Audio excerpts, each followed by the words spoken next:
The greatest jawline ever. The greatest jawline ever. The greatest jawline ever. I repeat it 3 times. Why? Because it's true. Dr. Ben Caughlin here, facial plastic surgeon. I'm going to go over the 21 most common techniques to get your jawline snatched. It does include Chicago and the face BBL. I'll finish with those. I'm obsessed with the jawline. I do it every day. The greatest jawline ever, right here, always. I'm also going to rank it, okay?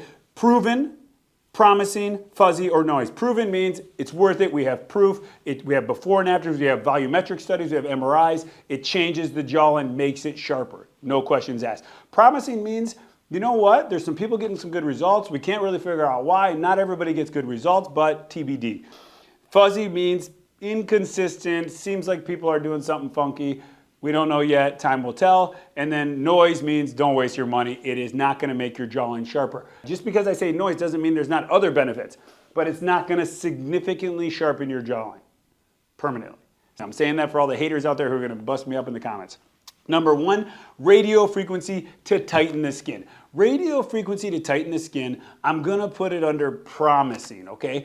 I am able to get some good results with radio frequency tightening the skin along with my jawline sculpting when I'm really tightening the skin after I separate the layers and I'm going outside of the recommended settings. Now, you gotta be safe when you're doing that. You can hyperpigment the skin, you can cause all sorts of issues. So there's not a consistent good way to do it, so that's why it's not proven. Radio frequency to tighten the skin, in the right hands, I think is promising, TBD. Ultherapy, I would say ultherapy is an ultrasonic energy. To tighten the skin, it's noise. It's not gonna significantly tighten the skin. As I mentioned, that doesn't mean it's not gonna have other benefits to the skin from some discoloration perspective, from some inflammatory components, from even the thickness of the skin can sometimes help. So, but from a jawline sharpening perspective, I think that one's noise. Microcurrent therapy, noise, sorry, there are other benefits, but it's not gonna significantly sharpen your skin. Dermal fillers. Now, they're dermal fillers, they're FDA approved to put them in the dermis. You're not gonna sharpen the jawline putting it in the dermis, but placed deep, along the bone, in the muscle, we really can create some of that structure and get the jawline sharper and more defined. So dermal fillers is proven. Proven. I can show you with volumetric studies a sharper jawline with dermal fillers. It can take a lot of filler, it can take really firm filler, but it's proven. It can. Boom, no question asked. Botox. Botox to sharpen the jawline. In the right patient, it can. It's got to be a wide mandible with good bone structure. The masseter muscle, how that works, when you put Botox in the masseter muscle, you flatten that muscle and you see more of the bone. The bone is sharp, so it can create the illusion of sharpness, yes, or it really can create sharpness. It is subtle. So proven but subtle with the neurotoxins. Thread lifting, again, I would say proven but subtle. If you can lift the skin, even a millimeter in the right patient, you can make it sharper. You can add a little volume along the jawline. Proven but subtle, again. And then I would also add maybe short-lived, both on the neurotoxin and the threads, but proven and subtle. Cool sculpting, again, proven, but the caveat being it's only FDA approved for this little submental pocket, so it can lead to a little bit of an atypical distribution of the fat atrophy. And then I did a patient last week who had PA8, paroxysmal adipose hypertrophy. So the fat actually got bigger. Extremely rare, but is a risk. So cool sculpting, proven, subtle. You got to be careful. In the right hands, it's doable. Kybella, I would put under that category as well. It is proven. We have the literature, but the clinical significance of it, I was part of the clinical study. We did it almost 4 to 6 treatments in those patients. Deoxycholic acid bursts the fat cells, can tighten it in certain areas, but only FDA approved for here, takes multiple treatments, and can be limiting from that perspective because you swell up each time. Take it for what it's worth. Laser resurfacing for tightening of the skin. Laser resurfacing can tighten the skin. I'll tell you, so it's proven, no question asked. The jawline component of it's a little bit harder. Particularly in women, in anybody with any melanin, you can't go too strong in the neck. There's not any pilosebaceous units and there's not many hair follicles in the neck, so it limits the depth of tightening you can do. For the face, around the eyes, it does spectacular. In the neck, I'm gonna say fuzzy as far as giving you focal tightening in the neck because of those limitations. Microdermabrasion, noise, not gonna significantly sharpen your jawline, sorry. LED light therapy, I would put it under fuzzy. There's some anti-inflammatory components. The literature's kind of new on that, but I'm suspecting it's going to be noise at the current point in time, I'll say fuzzy. It can help with some inflammation. It can get some of the fluid flowing a little bit better, but long term, not going to significantly sharpen the jawline. Gua sha, sorry, noise again. Now, temporarily, if you do this enough times, you're going to see more of your jawbone, but in 6 hours, it's going to come back. So you're going on People magazine, photo shoot, go for it. You're going to do it every day, every morning. Okay, go for it. But you're not changing the structure. You're not significantly sharpening the jawline. That's why I say noise. Same with the jade roller. Temporarily, subtly, boom, has some opportunities, but not going to significantly change the structure of the jawline. Jaw band, jawline exercises, the jaws are side, those things you chew on. You can bulk up the masseter.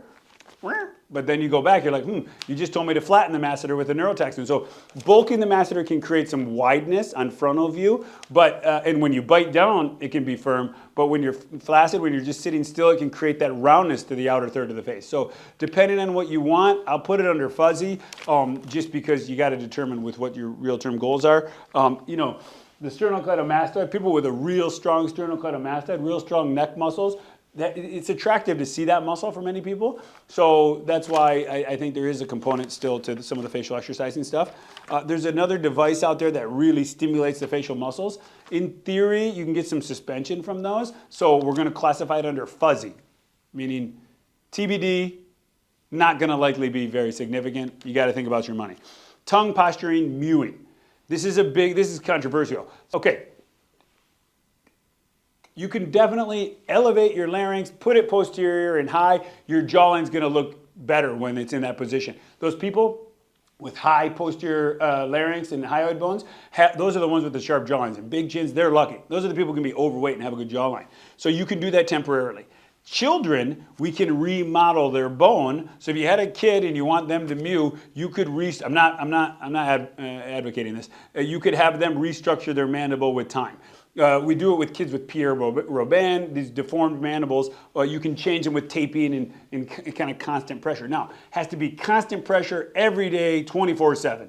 So while mewing, in theory, could slightly expand the teeth, could change some of the facial structures, that's like the face taping kind of techniques.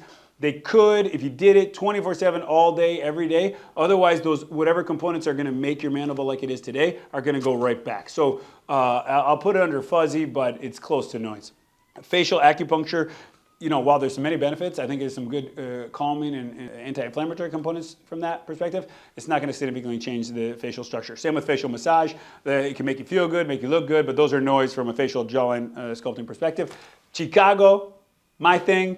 Tightening the mucosa muscle, the buccinator muscle, taking out some of that fat. I can measure that volume. I throw it down the Chicago River. I can show you three-dimensional volumetric changes of faces. Actually, I can show you some patients that I've even 3D printed their heads to show you some of the before and afters. I mean, these are proven techniques, and I really nerd out about it.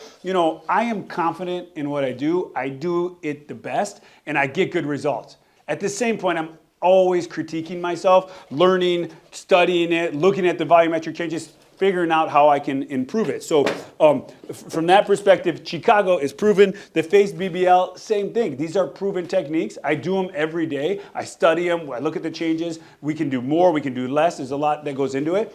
But the face BBL is about a peak, a valley, a peak, and a valley. We use different techniques to get people there. So 21 techniques to sharpen the jawline. Take it for what it's worth. I would love for people in the comments to give me some feedback. I know there's going to be the gua sha, jade roller, and mewing haters out there who are obsessed about it. I'll tell you, the gua sha and the jade roller do have a cost, but it's very cheap. And the mewing is free. So by all means, try it. If you can get happy with those techniques, great. Prove me wrong. There's anecdotal proof out there. Anecdotal means it's not structural. There's confounding factors, and it's not scientifically proven. So if there's somebody saying they changed their jawline with these techniques, I would be willing to bet that you can find the financial benefit to them to say that. But I have a financial benefit to say Chicago and face BBL works, so take it for what it's worth. Okay, all you got to do is subscribe. You're going to feel hotter as soon as you press the button.